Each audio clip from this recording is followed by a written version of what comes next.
Muy bien, buenas tardes. Bueno, ya vimos la introducción, los cuidados que hay que tener para un manejo adecuado de la parte matricial, los límites que tiene. Obviamente no es cualquier cosa, debemos conocer, entender las limitaciones que tiene en la parte lineal directamente. Es por eso que hemos entrado a considerar todas esas cosas que hemos visto hasta ahora. Ahora vamos a ver cada uno de ellos, cómo se comporta, cuáles son las características de cada uno de los elementos, y posteriormente vamos a ir justificando con la parte de qué produce esa parte de los desplazamientos, en fin, todo ese tema. Es eso, en definitiva, reitero, que el ingeniero debe conocer, por supuesto que sí, todos estos pormenores debe estar dominados, si vale el término, para no cometer errores, en fin, toda esa parte, ¿no? Muy bien. Bajo esos lineamientos, reitero, vamos a ver el tema de esta parte, básicamente. Muy bien. Ya habíamos hablado de que las estructuras unidimensionales son el pórtico, la cercha plana, espacial, en fin, toda esa parte. Pero, ¿qué es cada uno de ellos? Obviamente, si nosotros vemos en forma general, si vale el término, en coordenadas globales respecto al eje local, la cercha plana tiene desplazamiento lineal en X y en Y en cada uno de los nudos. Aquí tenemos 2 grados de libertad para cada nudo.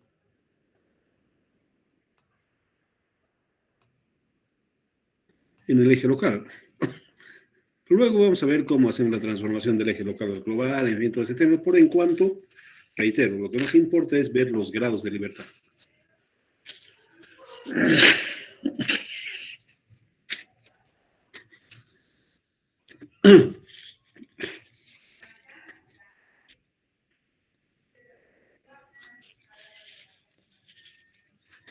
Muy bien.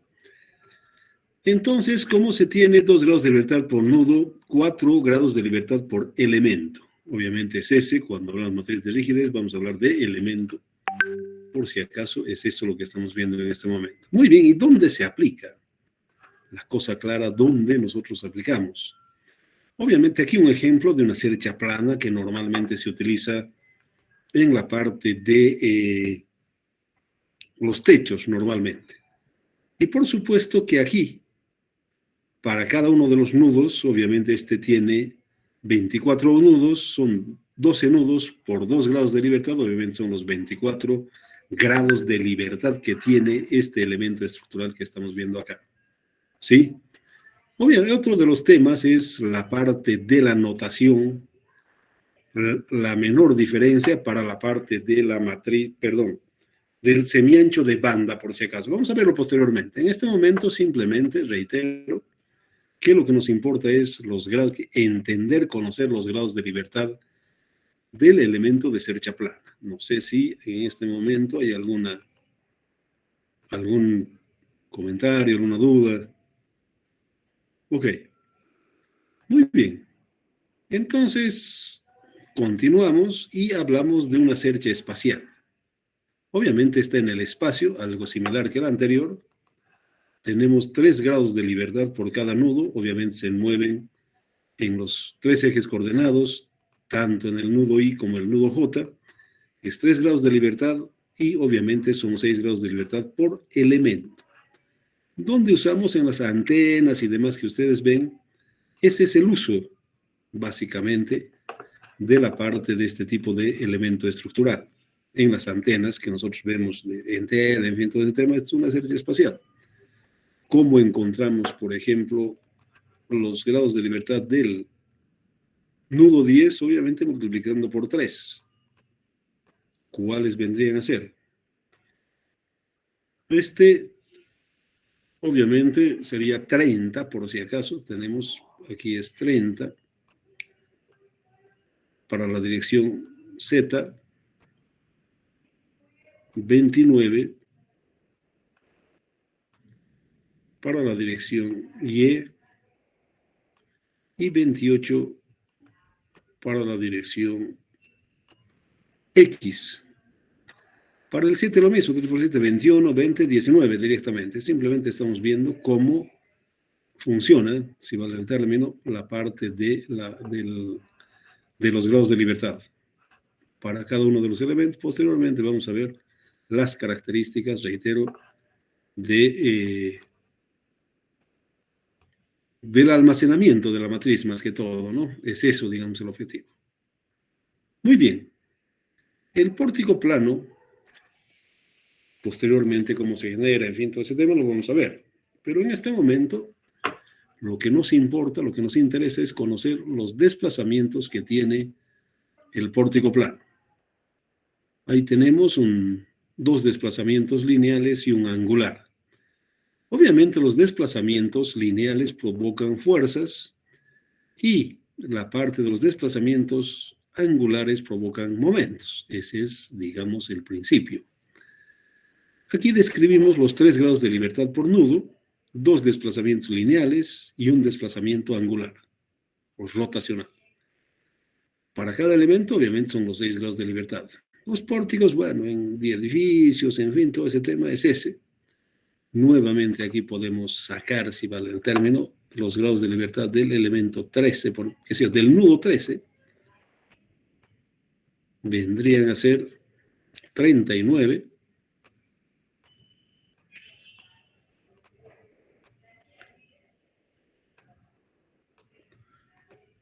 Esto es 39 la rotación, 38 desplazamiento Y y 37 desplazamiento en X.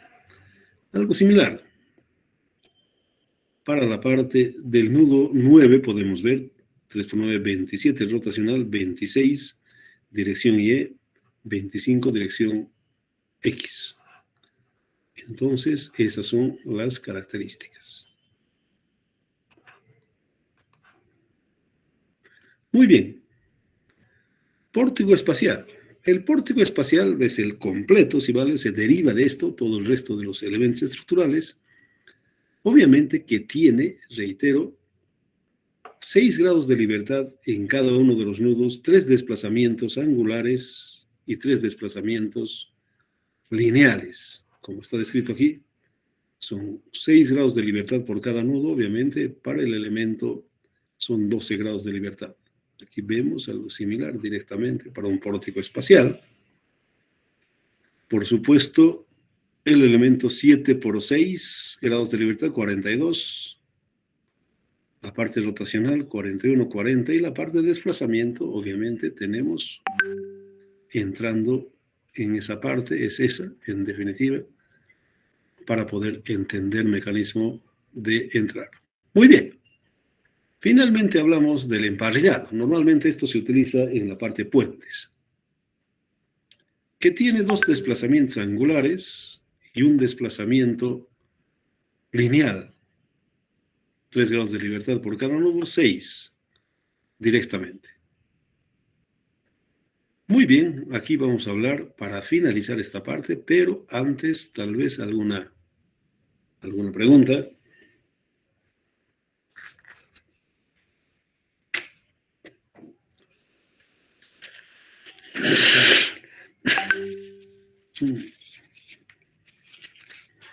Bueno, muy bien. Vamos a ver la importancia de la matriz, perdón, del semiancho de banda. ¿Qué es? Obviamente esto ya comentamos de principio. En ingeniería lo que se resuelve es esta ecuación estática. Tu matriz de rigidez, desplazamientos internos, fuerzas externas solicitantes. Muy bien. Es esa ecuación.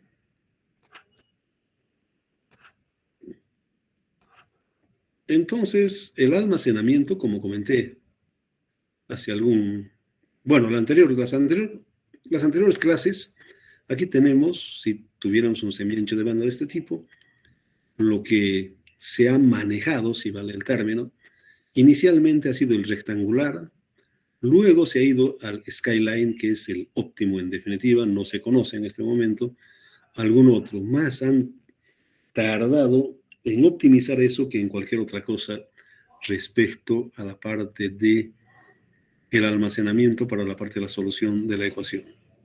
Muy bien, aquí tenemos, por si acaso, esa cercha que vimos hace un momento, y por supuesto de que aquí es la numeración más adecuada, más óptima directamente. ¿Cuál? ¿Por qué? ¿Qué es el motivo? Tiene que ser la menor cantidad posible, por si acaso, la diferencia en un elemento. En este, por ejemplo, es 3, no hay ninguna posibilidad, aquí es simplemente 1, aquí es 1, pero aquí es 3. No hay otra forma de numerar para que haya la parte de ver los desplazamientos. Obviamente, este es una estructura de 16 grados de libertad, por si acaso. Es eso. Muy bien. Entonces tenemos para cada uno de los elementos,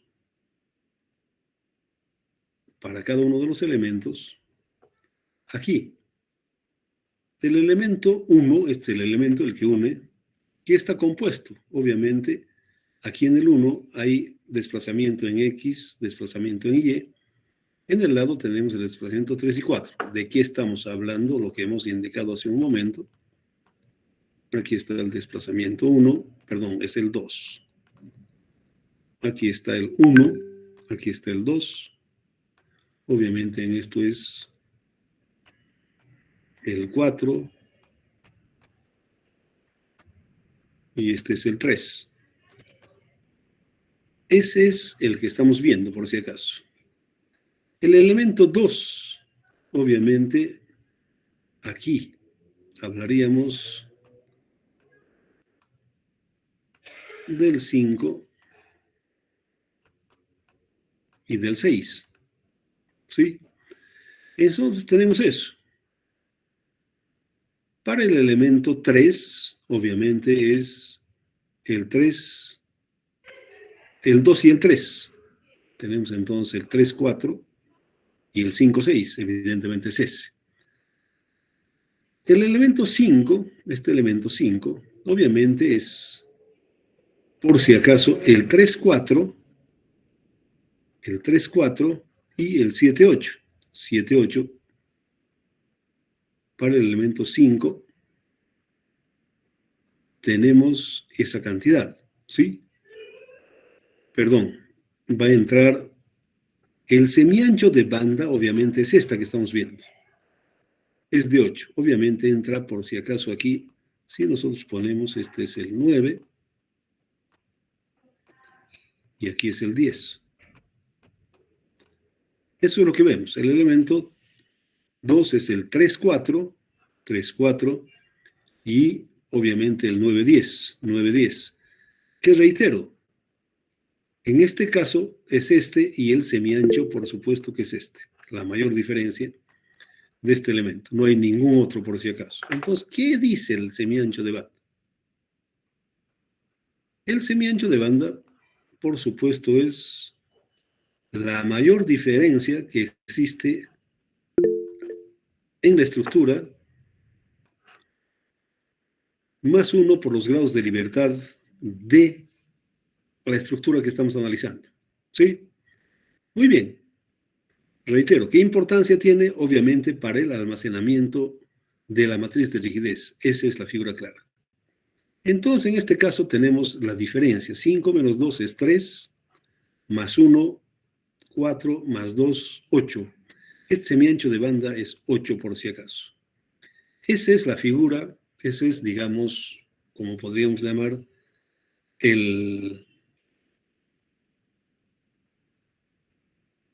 la parte vital para la resolución es esa, en definitiva. Tener el menor semiancho de banda posible, optimizar básicamente la parte de la estructura. Muy bien, pero usted me dirá, yo puedo agarrar un WhatsApp ingeniero, Macanudo, perfecto. Por decir, aquí usted le pone 1000, el 6.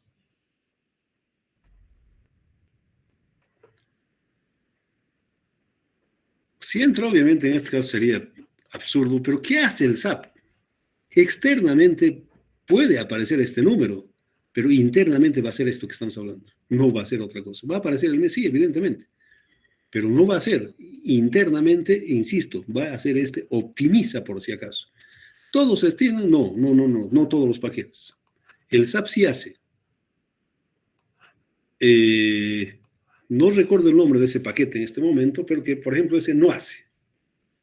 Hay algunos paquetes que no hacen esta parte de la diferenciación que estamos hablando, no lo hacen por si acaso. Entonces, obviamente, hay que entender, por eso estamos entendiendo, estamos ubicándonos en este tema. Muy bien, no sé si hay alguna pregunta, Stat Pro es el paquete que realmente no tiene el algoritmo de optimización. Stat Pro, por si acaso. Esa es la figura. Muy bien. Si no hay preguntas, vamos a ver algún otro acápite de la parte de matricial.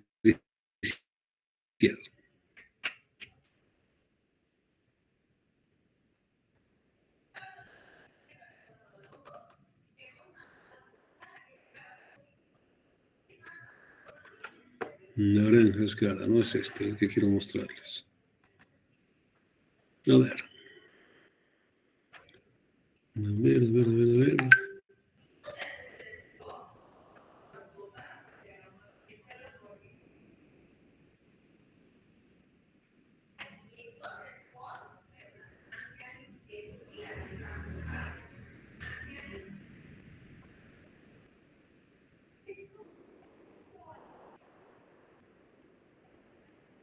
Ah, muy bien.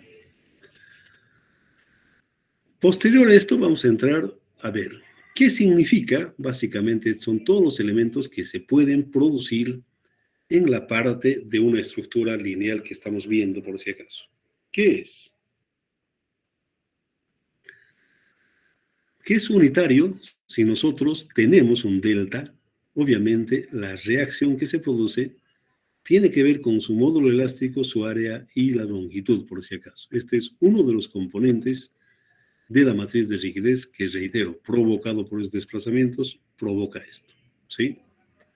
Luego, si nosotros tenemos un elemento igual, empotrado, y aplicamos un momento, entonces los momentos producidos en A y en B tienen este valor. Y por supuesto, si nosotros queremos encontrar la reacción, conocemos que es la suma de los dos entre el L. Aquí sería L al cubo. Esa es otra de las componentes, otra de los elementos que se producen en la parte de la matriz. Con eso se resuelve, por si acaso, la parte matricial. Muy bien.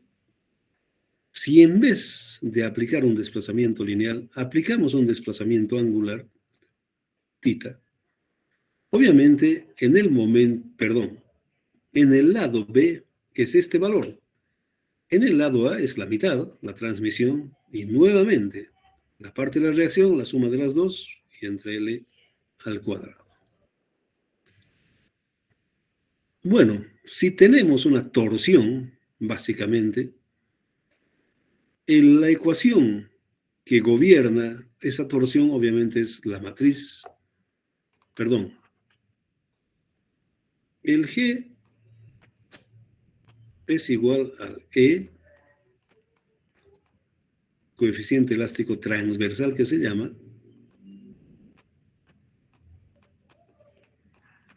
es esa por si acaso, ¿sí? Este es la constante de torsión y este obviamente es lo que llega a tener ese desplazamiento angular por si acaso. Módulo elástico transversal obviamente es este directamente y tenemos ese valor. Con esos nosotros, reitero, formamos la matriz de rigidez dependiendo de los desplazamientos de cada uno de los elementos por si acaso. Ahí vamos.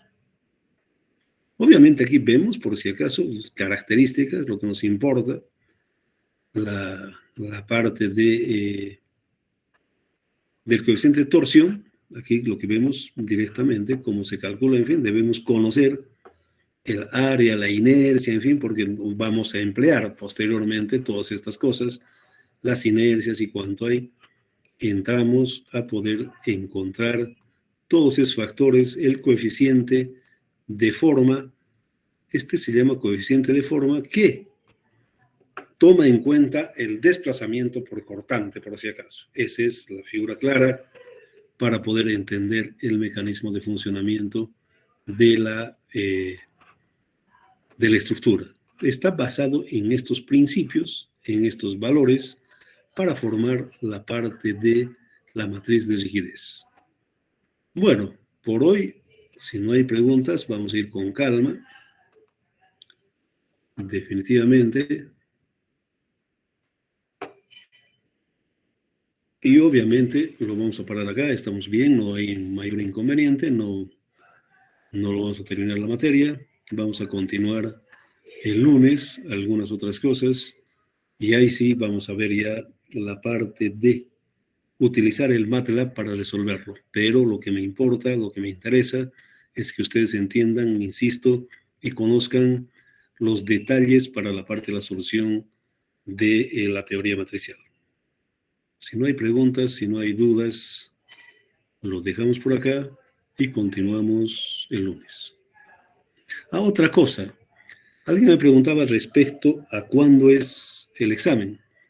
Va a estar cercano cuando ustedes entreguen la parte de la práctica. Ya ese es un aviso, ya será la semana, los días que ustedes van a dar el examen presencial, por si acaso. Aquí ya no es virtual, son disposiciones de la universidad, del decanato, en fin, obviamente nosotros obedecemos a lo que dice la decanatura